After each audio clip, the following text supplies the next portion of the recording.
Toyota introduced a new subcompact crossover. In India, it's called the Urban Cruiser Taisor.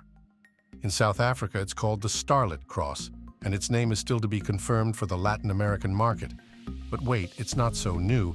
It's been driving around already as a Suzuki Fronx, and now it comes with some nips and tucks, possibly some extra goodies, the Toyota badge, and, of course, the complimentary price increase.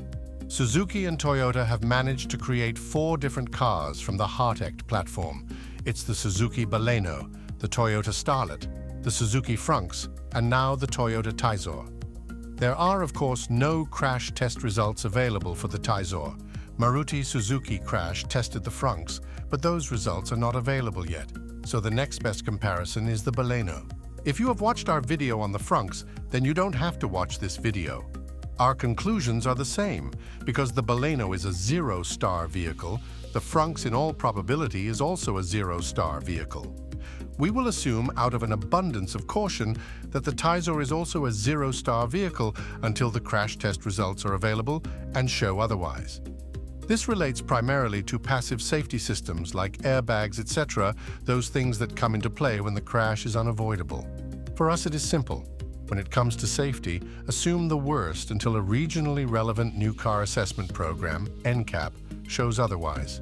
Our research shows that in some markets the Taisor might be slightly better built than the Fronx and have additional active safety equipment, that is, technology that prevent accidents or reduces their impact. But they are identical in some countries, like, for example, India. Since all of these vehicles share the same HEARTECT platform, let's take a look at the crash test results of the Baleno and use that as a crude guide.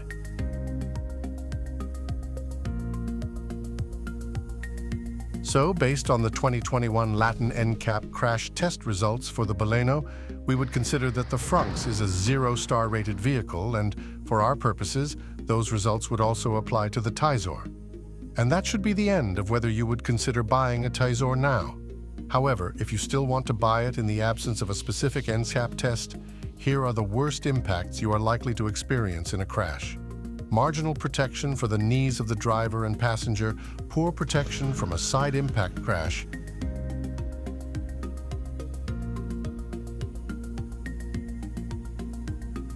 red rhymes with whiplash protection is rated as poor, so that's a nice lifelong injury assuming you survive the crash. The 2016 Euro NCAP crash test results for child occupants in the frontal impact showed poor protection for the neck of the 10-year dummy and marginal protection for the chest and neck of the 6-year dummy.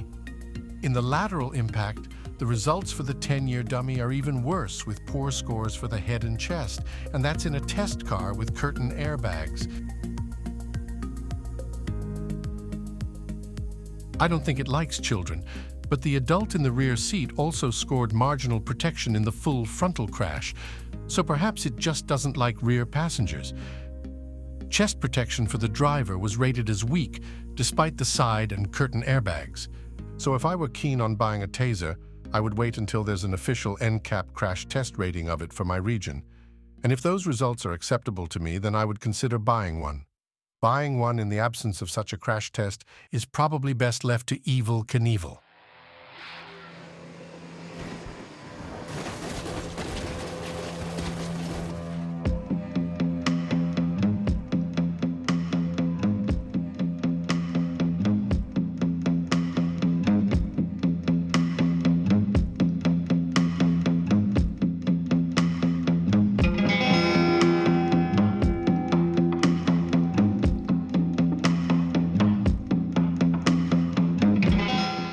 The Toyota badge does wonders for the resale value of the vehicle, but it does not improve crash safety.